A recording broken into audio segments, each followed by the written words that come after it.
Here are my top 5 recommendations for weapons to use in Endgame, with a couple of honourable mentions thrown in for good measure too. Before we begin, I'll be sharing the build codes for each of these weapons so you can simply copy and paste them into your weapon selection screen and instantly get those builds. Not everyone will be familiar with how this works, so I'm going to take a second to explain and show you how it does. I'll go through each build and show you each attachment anyway, and why I think it's the best to have for each weapon, so you can follow along and build these weapons in a more traditional way if you'd prefer. So how do you use a build code for weapons in Black Ops 7?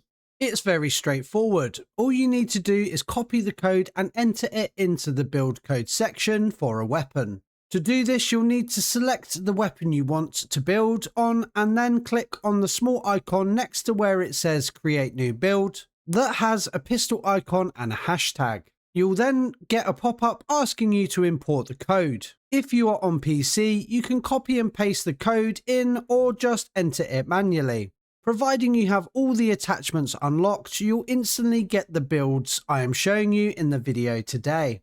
One final thing I'd like to mention before I show you my top recommended weapon builds is that in Endgame, virtually any of the 30 odd weapons are viable once they are fully upgraded to legendary status at a jailbreak workbench and your operator has reached over combat rating 45.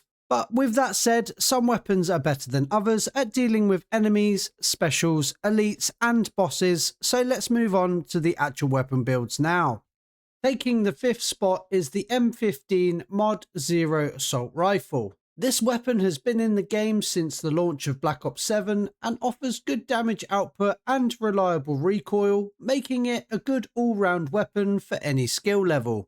For this build, I've added the Lethal Tools ELO for the optic, as this is one of the cleaner sights in the game. Then I've put the VAS 556 suppressor on it. For the underbarrel, I've chosen the Axis Shift Vertical Foregrip for better horizontal recoil control. The magazine is the Mayday Extended Mag, as this adds additional rounds to your magazine without any penalties in accuracy, mobility or handling. The Contour Grip rear grip will give you increased accuracy and handling. For the stock, I've picked the Wander 3V stock, which is going to improve accuracy and movement speeds while ADS. For the laser, I've gone with the 3MW Motion Strike laser, as this improves damage range and recoil stability. And finally, the Buffer Springs as the fire mod. This again improves recoil both vertically and horizontally. Overall, this is a very accurate build with a decent damage output that definitely earns its place in the top 5 weapons for Endgame. At number 4, I've put the Dravik 45 SMG. This is a good one for Endgame as it has a larger mag size, offers good recoil and great handling, so you can move and aim down sights that little bit faster than if you are using an assault rifle or LMG. So let's go over the build. For the optic, I've put the Lethal Tools ELO, as again it's the cleanest optic in my opinion.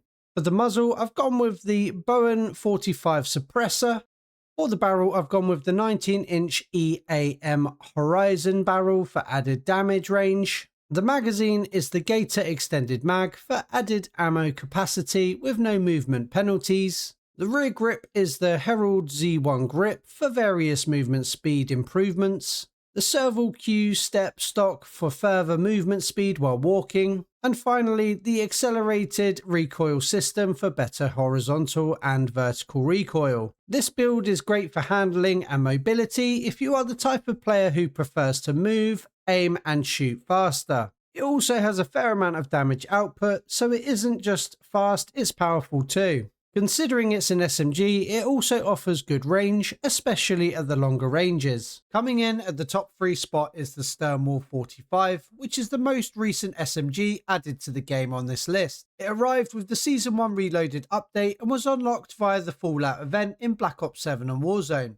The muzzle is the Bowen 45 suppressor. For the barrel, I've added the 14.8-inch Perigee barrel for increased damage range. The underbarrel is the lateral precision grip for better horizontal recoil control. The magazine is the Locus Extended Mag for increased ammo capacity without any penalties. Then I've added the Celine Rover grip for increased movement speeds. For the stock, I've chosen the Mink Stability stock for added horizontal and vertical recoil control. The laser is the EMT-3 Agile laser, which increases damage range and recoil stability. And finally, the recoil spring assembly for even more horizontal and vertical recoil control. The Sturmall 45 is one of the best weapons in Black Ops 7 and Warzone now, so it's certainly a weapon worth unlocking and leveling up for Endgame and the other modes in the game.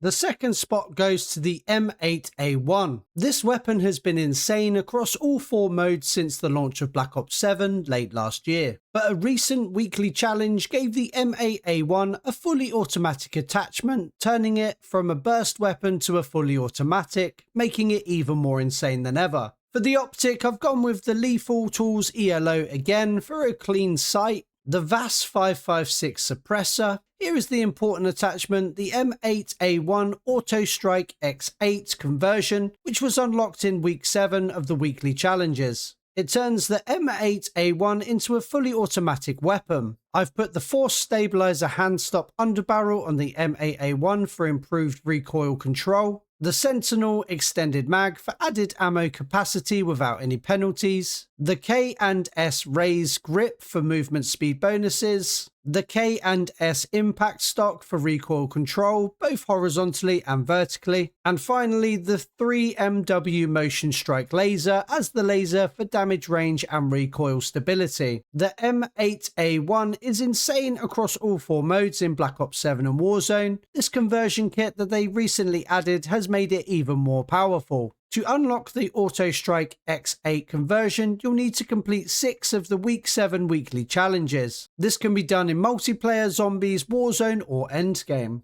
Before we get to the number 1 weapon that I recommend, I would like to throw in a couple of additional weapons that I highly recommend. First up, let's talk about the dedicated melee slot. You can carry a melee weapon without losing your primary or secondary. For this slot, I recommend you use the ballistic knife. It can melee, but it can also shoot out a knife, which can come in handy in some situations. For the secondary slot, my absolute recommendation is that you take a fully upgraded launcher. Specifically the Arrow 109, as it deals insane damage to vehicles and the VTOLs. It can also deal high amounts of damage to bosses and elites, which is handy in a lot of situations. So let's move on to my most recommended weapon for Endgame in Season 1 Reloaded. The AK-27. The AK-27 is by far my favourite weapon in this end of Season 1. It has a really great damage output, accuracy, stability and a large magazine, all of the things endgame players are looking for. Again, it's one of the base weapons in the game that has been pretty solid throughout. Here are my recommended attachments for it. The optic is again the Lethal Tools ELO as it's so clean. The muzzle is the SWF Toshina 11. For the barrel, I've gone with the 18.2 inch Volstock extended barrel for better damage range. The underbarrel is the lateral precision grip for improved horizontal recoil control. My choice of rear grip is the Dictum light grip with increased sprint to fire speed and jumping to fire speeds. For the stock, I've gone for the Victoc 7R stock for better aim walking movement speeds. The 1MW Pulse Laser for faster ADS speeds and sprint to fire times. And finally the Buffer Springs Fire mod to further improve the weapon's recoil. This AK-27 build absolutely beams enemies with very minimal recoil. It has a brilliant amount of damage output and feels so agile it could almost be an SMG. So those are my top 5 recommended weapons, with a few extra ones thrown in for good measure. I'll be uploading more top 5 videos each time the meta changes, so be sure to subscribe so you keep up to date with the best weapons in Endgame. Have a great day.